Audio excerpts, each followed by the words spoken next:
Greetings from the past, fellow time travelers. I am the Sporkinator, and welcome back to Mario Golf for the Game Boy Color. I do believe I will play a practice round just for fun here on Golf Guru's pitch and putt course. So, the fact is, like, the pressure is off now. I don't even have to birdie on every hole or get on and then sink in one putt, but the amount of experience points you get from this will vary depending on your performance. So, it can be helpful to do as well as you can. But what I'm really just meaning to say is the pressure's off. This is just going to be a relaxing round of golf, and this should be 18 holes. Because in Golf Guru's Pitch and Putt Challenge, there were only 9 holes, but this is actually an 18-hole course if you actually play through the whole thing. So that's what we're going to be doing right now. There's a birdie. Really not bad. Of course, they only gave me a 7-mile-an-hour wind on the first hole, which is a whole lot less than what I remember dealing with in the last episode, but anyway. I'm going to cut it short because the wind is blowing in our favor once again. Gonna hit that ball at full power, and if it goes too far, it doesn't really matter. Like I said, the pressure's off. We don't actually have to do well here to get experience. Of course, the better we do, the more experience we get. I mentioned that already, but, you know. So we're pretty close. I'm gonna use the rolling approach like I always do. And even if I screw up the shot, like the second meat area, it's like really close range shot. So those little mess-ups don't seem to affect the outcome too much, which is always nice. Anyway, on to hole 3 of Golf Guru's Pitch and Putt. I know we've seen these holes before, but I thought I would play through them again anyway. We really do want to, the wind is in our favor, as we can see when we get into first person here. We can see it's blowing up and to the right from our, not the right, but up and to the left from our point of view. So we actually have to gauge for that. I think right there might work. I'm really not sure. This is probably going to go horribly wrong. But screw it, let's just do it. I don't need save states for this, because it's not actually a challenge, it's just a practice round, and wow, that came up so short. But then again, I did mess up both ends of that shot, so it is to be expected that things don't go well when you mess up that badly. But anyway, it's time to approach the green, and maybe I'll get lucky and the ball will go in, but it doesn't have to. I really just need a decent putt. So we're taking par here. And once again, I do apologize for having to use save states to get through the actual challenge. I didn't want to have to do that, but apparently I'm just so bad at it that there was no other way. It's like, I do well in the tournaments and the match games without save states and on the first take. I didn't record those multiple times. Those were the first take for everything. I didn't redo any of those games. That would take me too long anyway. I think I would just lose patience if I had to do that. So no, it's like, my performance in this game, I think, is pretty good. Except for Golf Guru's Pitch and Putt. It's just so hard for some reason. Anyway, time for a decent putt here. Up the hill and into the hole. A nice birdie. I'll take it. And it never hurts to do practice before I finally do move on to the Links Club tournament. I mean, the Links Club tournament's probably not going to be that hard. I did okay in the match game against Genius. I got quite a few birdies, and Genius himself even got an eagle. But for whatever reason, after that amazing eagle he had, maybe he got cocky? I don't know what he did, but he started doing horribly.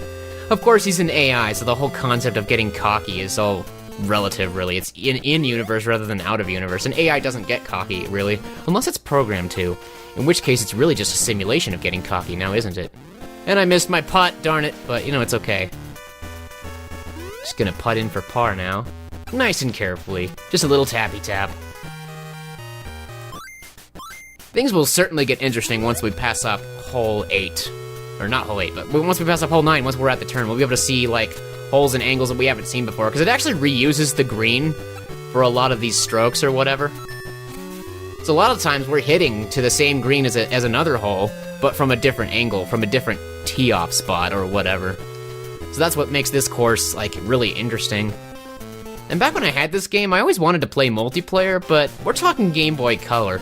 So doing such a thing would of course require like another Game Boy, another copy of the game, and a link cable. Stuff that I never had. Also someone else to play with, which I never had aside from possibly my brother. He probably would have played with me if we had the equipment for it, but you know, my parents did not spend a lot of money on video games, so I guess compared to some people, I had very few video games as a kid, but the ones I did have, I played the crap out of. In fact, I played way too much video games back when I was a kid. It actually annoyed my parents. And so they especially had no motivation to buy me more games, I tell you what. I already spent enough time in Donkey Kong Country, Super Mario World, and whatever else I had on the Super Nintendo, because I think that's back when I played a ton. And then when I got my N64 with Donkey Kong and all that, that took a lot of time as well. but anyway. I think I've got things under control now, just partially because I have a job, so I actually can't stay home and play video games all day like I might do if I actually had the time. Of course, being a YouTuber and a Twitch streamer now, I would just stream more often. But man, my last live stream at the moment of recording this, today is January 3rd, the day I'm recording this. I know it's not the day the video goes up. And anyway, I want to wish you all a Happy New Year. This is actually my first recording session of 2017, if we don't count my last live stream, which was Ori and the Blind Forest. I streamed for nearly 9 hours. And I have a love-hate relationship with that game, I guess you could say. It's a good game, but it's really hard. Like, and it's repetitive too. And what I mean by repetitive is that, like, when you fail, like, a certain part of the game, you have to repeat the whole thing, like, from the beginning. Also, the saving system is kinda weird, but it's better than Shantae Risky's Revenge, which only lets you save at certain spots. In, Ori and the Blind Forest, you can actually create a save point anytime you want, as long as you have enough, like, in-game energy resources to do so. Which is kinda weird, but it's better than, it's pretty good, it's not too bad. You do get to save often enough as long as you keep collecting energy. And manage your saves, like, don't just make a save point on a whim. Try to at least get through a large section, like maybe a large easy section, then create your save point. And then when you get to the difficult section, you can, you know, create a save point there so you can not have to backtrack through the easy things over and over. But anyway, let's make this putt, shall we? It's a nice birdie.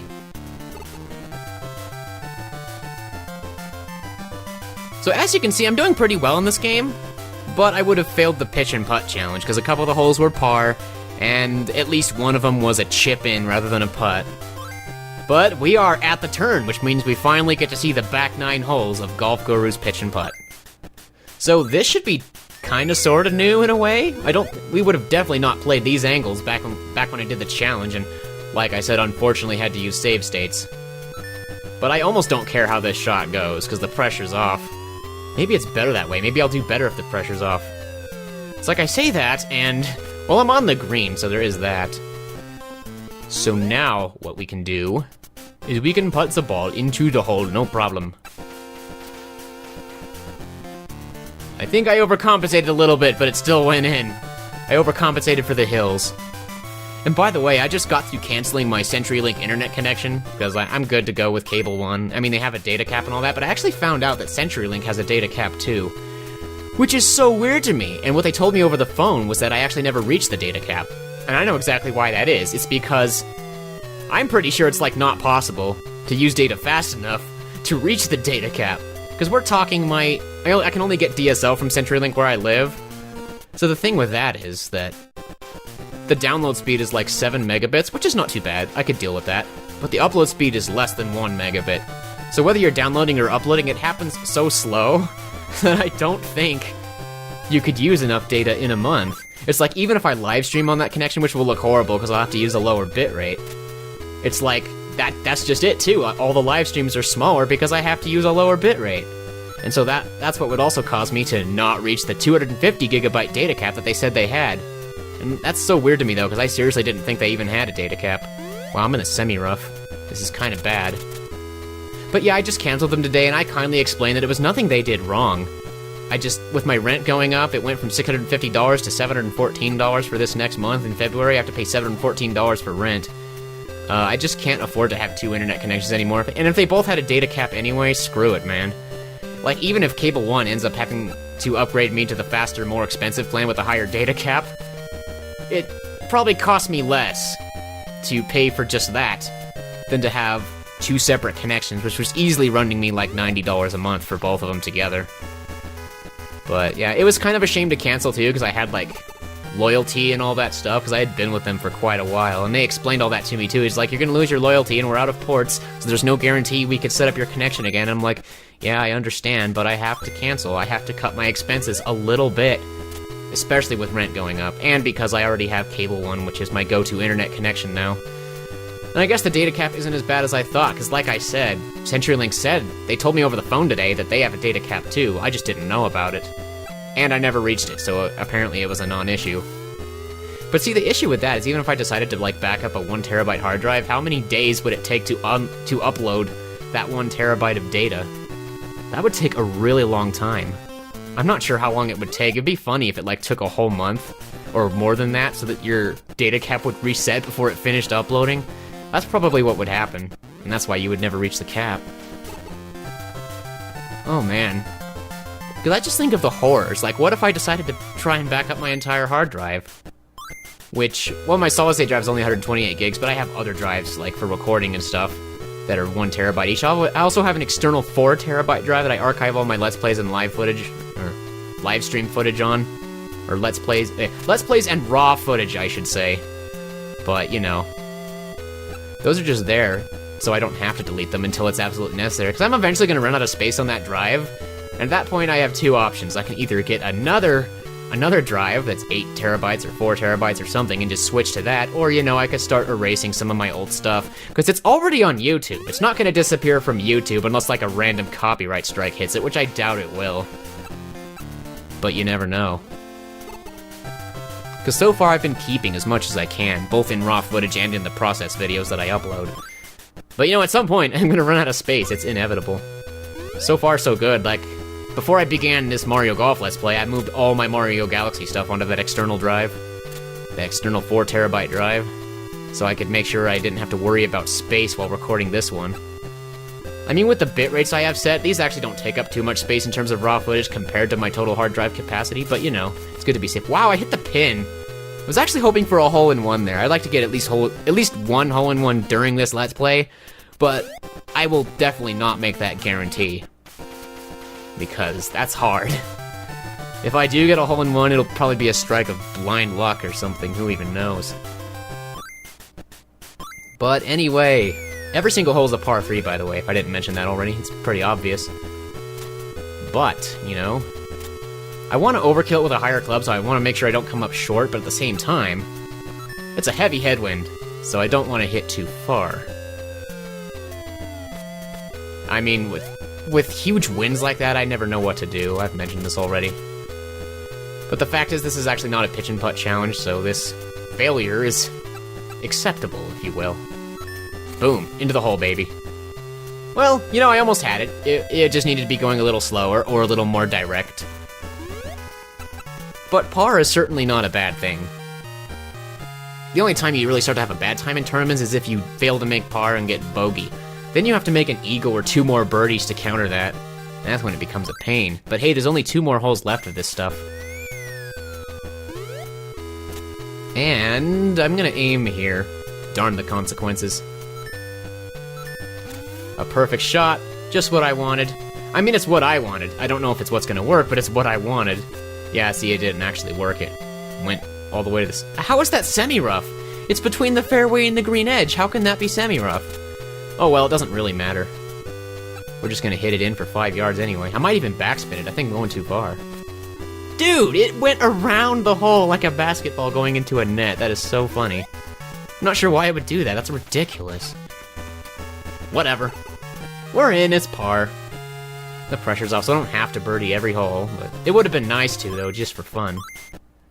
And by the way, I probably will play this several times off-screen to grind for experience, because you actually get quite a bit from playing this course over and over. You get, like, I want to say up to 300, but I'm not entirely certain what the numbers are. It could be more than 300, depending on how well you do. But if you need to level up your drive, or level up your golfer for whatever reason, playing Golf Guru's pitch and putt over and over is the best course of action, really, as far as I can tell. I don't think there's anywhere else in the game where you can grind that much experience points in this amount of time. Because even if you replay the match games with the club champs, I don't think they yield very much, given that you've already beaten them before. But that concludes a nice, relaxing practice round on Golf Guru's pitch and putt. Let's see how much experience we got. 294. So I do believe it is up to 300 or maybe slightly more depending on how you do. But with this much experience, at least at our current level, being level 30, I guess,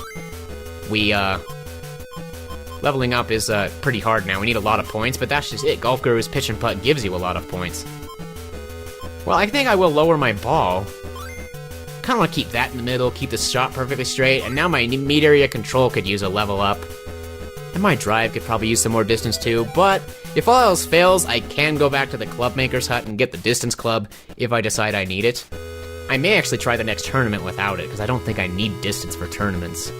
I just need birdies, and birdies require just some good control. So I could play this again right now, but I don't believe I will. I'll go back out to the field. And I'm not sure if anything opened up. I might have checked this last time. But no, I think that's it. Golf Guru's Pitch and Putt, I think, is like the last thing to open on the field, aside from something else that I don't want to talk about yet. But I think our next goal is to begin the Links Club tournament. I might just go ahead and do that for the next 5 minutes, because it won't hurt anything. I already stop at odd places in this Let's Play anyway. There are great golfers everywhere. That's the Grand Championship for you. Yes, indeed. Let's talk to the Caddy Master. This is Link's Club. Want to play golf? Can I play golf with Link? That would be cool. Anyway, let's enter the club tournament, because why not? The last group is just getting started. The final group is now beginning the tournament. It's funny how I'm always here at the perfect time. They just happen to be starting when I'm starting. What a coincidence. Nah, but seriously. It's nice that they don't have any stupid things in here. Thank you all for waiting. At last, it's the start. Or maybe there's like a time skip that happens here, where you actually have to wait 15 minutes, but they don't put it in the game because that would be stupid anyway. Welcome back to Link's Club. The last time we played Link's Club, we beat Genius in a match game, mostly due to his own incompetence and partly due to my skill. But be that as it may, this is the tournament. This is the one that really counts. It's like, even though I talked about playing Golf Guru over and over again to level up a few times, I don't think I need that to win this tournament. You probably don't have to level up much at all to win any of these tournaments, because the shorter your drive, the better your control. And so then, instead of getting, like, really low scores, you get consistently slightly less low scores, which can also go a long way to helping you win the game. But, you know, I always have to level up my drive a little bit, just because I feel like if I don't, I'll be severely behind. Now I'm in a bush, which looks really bad, but I think I can turn this around. I'm going to look at my approach, maybe slightly overkill this and add some topspin, because the bush is going to really cut it short, I think. And I'm getting par instead of birdie here, but, you know, pars don't necessarily lose you the tournament. There'll be plenty of opportunities to get birdies later. I know I always say this when I'm playing, but it just helps to cheer you up and cheer me up. By the way, Happy New Year. I know this video is like way past January 1st by the time it goes up.